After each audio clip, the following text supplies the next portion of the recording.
Amy, what attributes do you look for in submissions from new writers? We always tell people, ignore what your 7th grade English teacher told you. We do not want you to write a paragraph where you tell us what you're going to tell us and then write another paragraph at the end telling us what you told us.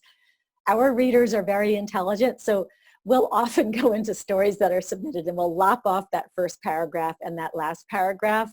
We prefer that our stories start in the action. We'd rather have the story start, as I hung from the cliff, grasping that tree root as hard as I could. We'd like it to start that way instead of, let me tell you a story about the time that I almost fell off a cliff and discovered the meaning of life. We'd rather have you hanging off the cliff when you start the story. But I guess we're pretty journalistic, and a lot of people who write successfully for us do have journalism training. So we don't really want a story where there's a whole paragraph about describing a leaf fluttering on a tree. We want the who, what, where.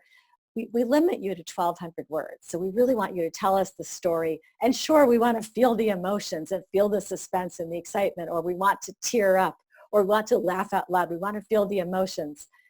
But some of those tricks that people are told in creative writing classes really don't work for us. Another trick that people are taught sometimes is describe every little detail. So somebody will write to us and they'll say, like, I was in my 1997 rust brown Datsun. We don't need that. Just say I was in my car. It really doesn't add to the story. So we're looking for stories that have action, that are dynamic, that make us feel something, and that share something really important in your life.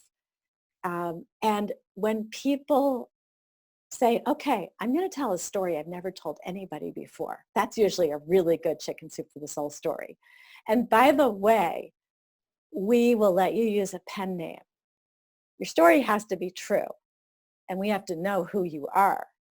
But you can use a pen name if it's a story where you don't want to embarrass somebody who's in your story, or maybe you're writing about your child, and your child's going to grow up one day and isn't going to want that story told about that thing that he did when he was 8.